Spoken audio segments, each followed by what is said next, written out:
नमस्कार, स्वागत आहे तुमचं माझ्या यूट्यूब चॅनलमध्ये, ज्याचं नाव आहे स्वामी भक्ती मराठी. पौष शुद्ध अष्टमी ते पौष पौर्णिमा म्हणजेच 28 डिसेंबर ते 3 जानेवारी 2026, तर या काळामध्ये आपल्याला शाकंभरी नवरात्री ही साजरी करायची असते.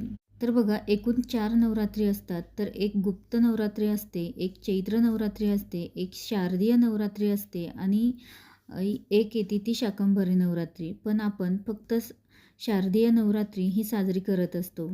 तर आपण आजच्या व्हिडिओमध्ये शाकंभरी नवरात्री ही कशी साजरी करावी, कोणत्या सेवा कराव्या, तर याबद्दलची संपूर्ण माहिती आपण या व्हिडिओमध्ये बघणार आहोत. तर व्हिडिओ स्किप न करता संपूर्ण बघा आणि जे कोणी नवीन असेल या चॅनलवरती तर सबस्क्राईब करा.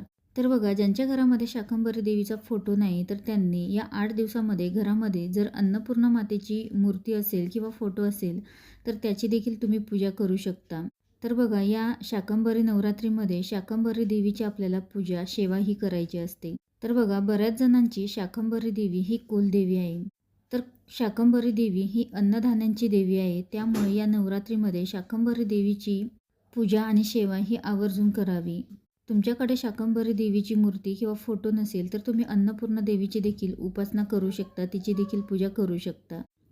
तर यामुळे तुमच्या आयुष्यामधील दुःख कमी होतील आणि तुमच्या घरामध्ये कधीही अन्नधान्याचा तुटवडा हा पडणार नाही, असे म्हटले जाते. तर बघा, सर्वच जण शाकंभरी नवरात्री ही साजरी करत नाही. काही ठिकाणी केली जाते तर काही ठिकाणी नाही. पण तुमची इच्छा असेल तर तुम्ही अवश्य या शाकंभरी नवरात्रीच्या कालावधीमध्ये तुम्ही शाकंभरी देवीची किंवा इतरही कोणत्या तुमच्या कुलदेवीच्या सेवा केल्या तरीही चालतील. यामुळे कुलदेवीची कृपा तुमच्यावर प्राप्त होईल आणि यासोबतच माता पार्वती देखील तुमच्यावर प्रसन्न होईल. शाकंभरी देवी ही माता पार्वतीचंच एक रूप आहे आणि त्यांची देखील उपासना तुम्ही शाकंभरी नवरात्रीमध्ये तुम्ही करू शकता. तर या नवरात्रीची एक कथा देखील आहे. तर बघा, एकदा पृथ्वीवर भीषण दुष्काळ पडला आणि लोक अन्नधान्यासाठी त्रस्त झाले. तेव्हा देवीने, माता पार्वतीने आपल्या शरीरातून विविध प्रकारच्या फळे, भाज्या, धान्य तर यांची उत्पत्ती करून मानवजातीला त्यांचे रक्षण केले आणि म्हणूनच त्यांना शाकंभरी असे नाव पडले.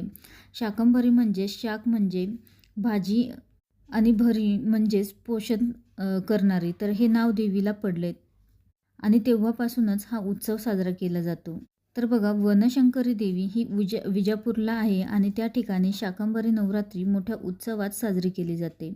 दुष्काळ आणि संकट, जे लोकांवर संकट आलं होतं, तर लोक भुकेने व्याकुळ झाले होते आणि जनजीवन ठीक करण्यासाठी देवी प्रकट झाली होती आणि आपल्याही घरामध्ये अन्न, निवारा, वस्त्र तर या मूलभूत गरजा आहे. तर त्यासाठी कधीही कोणाकडे हात पसरावा लागणार नाही, यासाठी तुम्ही नक्कीच या शाकंभरी नवरात्रीमध्ये देवीची उपासना करा, सेवा करा. घटस्थापना नाही केली तरीही चालेल, पण सेवा तुम्ही करू शकता. तुमच्याकडे ती पद्धत नसेल तरीही तुम्ही सेवा या करू शकता. तसेच आपली देवी कोणतीही असू द्या तरीही तुम्ही या काळामध्ये शाकंभरी नवरात्रीमध्ये तुम्ही दुर्गा सप्तशतीचा पाठ हे करू शकता. त्यासोबतच अखंड दिवा देखील तुम्ही या कालावधीमध्ये लावू शकता. तुमच्याकडे करत नसतील तरीही तुम्ही अखंड दिवा लावू शकता, सेवा करू शकता.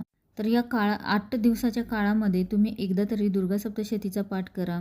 कुलदेवीचा मानपान करणं, कुळाचार करणं हा खूप गरजेचं आहे.